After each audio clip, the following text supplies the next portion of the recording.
21 janvier de l'an de disgrâce 231 après la Révolution. Mes seigneurs et gentes dames, bonjour. Depuis que j'ai commencé cette chaîne YouTube, j'ai toujours lu mes propres textes. D'une manière un peu express, je l'admets.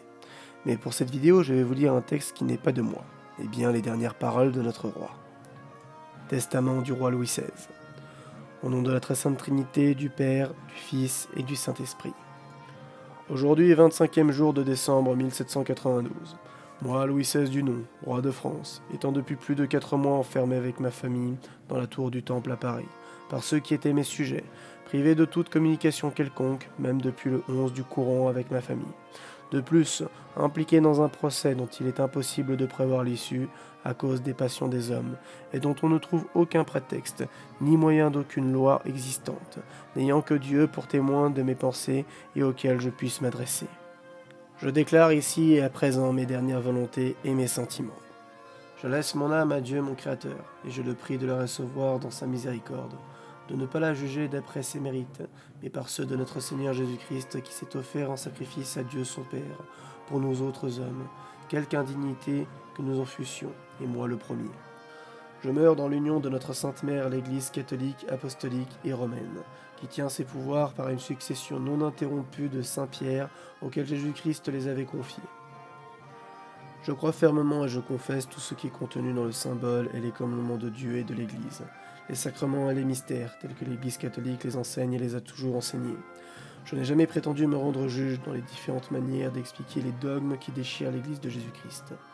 Mais je m'en suis rapporté et rapporterai toujours, si Dieu m'accorde vie, aux décisions que les supérieurs ecclésiastiques, unis à la Sainte Église catholique, donnent et donneront conformément à la discipline de l'Église suivie depuis Jésus-Christ.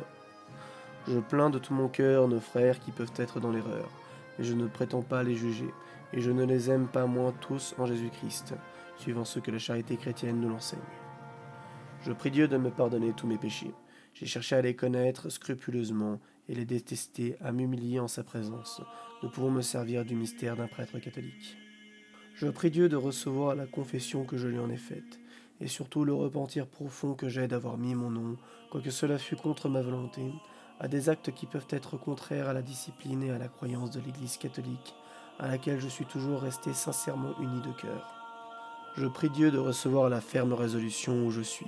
S'il m'accorde la vie, je me servirai aussitôt que je le pourrai du ministère d'un prêtre catholique pour m'accuser de tous mes péchés et recevoir le sacrement de pénitence. Je prie tous ceux que je pourrais avoir offensés par inadvertance, car je ne me rappelle pas d'avoir fait sincèrement aucune offense à personne, ou à ceux à qui j'aurais pu avoir donné de mauvais exemples ou des scandales, de me pardonner le mal qu'ils croient que je peux leur avoir fait. Je prie tous ceux qui ont de la charité d'unir leurs prières aux miennes pour obtenir de Dieu le pardon de mes péchés. Je pardonne de tout mon cœur à ceux qui se sont fait mes ennemis sans que je leur ai donné aucun sujet, et je prie Dieu de leur pardonner, de même que ceux qui par un faux zèle ou par un zèle mal entendu m'ont fait beaucoup de mal. Je recommande à Dieu ma femme, mes enfants, ma sœur, mes tantes, mes frères et tous ceux qui me sont attachés par les liens du sang ou par quelque autre manière que ce puisse être. Je prie Dieu particulièrement de jeter des yeux de miséricorde sur ma femme, mes enfants et ma sœur, qui souffrent depuis longtemps avec moi, de les soutenir par sa grâce s'ils viennent à me perdre, et tant qu'ils resteront dans ce monde périssable. Je recommande mes enfants à ma femme. Je n'ai jamais douté de sa tendresse maternelle pour eux. Je lui recommande surtout d'en faire de bons chrétiens et d'honnêtes hommes, de leur faire regarder les grandeurs de ce monde, s'ils sont condamnés à les éprouver, que comme des biens dangereux et périssables, et de tourner leur regard vers la seule gloire solide et durable de l'éternité. Je prie ma sœur de vouloir bien continuer sa tendresse à mes enfants, et de leur tenir lieu de mère s'ils avaient le malheur de perdre la leur. Je prie ma femme de me pardonner tous les maux qu'elle souffre pour moi, et les chagrins que je pourrais lui avoir donnés dans le cours de notre union, comme elle peut être sûre que je ne garde rien contre elle, si elle croyait avoir quelque chose à se reprocher. Je recommande bien vivement mes enfants, après ce qu'ils doivent à Dieu, qui doit marcher avant tout, de rester toujours unis entre eux, soumis et obéissants à leur mère et reconnaissants de tous les soins et les peines qu'elle donne pour eux. Et en mémoire de moi, je les prie de regarder ma sœur comme une seconde mère. Je recommande à mon fils, s'il avait le malheur de devenir roi, de songer qu'il se doit tout entier au bonheur de ses concitoyens, qu'il doit oublier toute haine et tout ressentiment, et notamment tout ce qui a rapport au malheur et au chagrin que j'éprouve. Qu'il ne peut faire le bonheur des peuples qu'en régnant suivant les lois, mais en même temps qu'un roi ne peut les faire respecter et faire le bien qui est dans son cœur qu'autant qu'il a l'autorité nécessaire, et qu'autrement, étant lié dans ses opérations et n'inspirant point de respect, il est plus nuisible qu'utile. Je recommande à mon fils d'avoir soin de toutes les personnes qui m'étaient attachées, autant que les circonstances où il se trouvera lui en donneront les facultés, de songer que c'est une dette sacrée que j'ai contractée envers les enfants ou les parents de ceux qui ont péri pour moi, et ensuite de ceux qui sont malheureux pour moi. Je sais qu'il y a plusieurs personnes de celles qui m'étaient attachées qui ne se sont pas conduites envers moi comme elles le devaient, et qui ont même montré de l'ingratitude, mais je leur pardonne.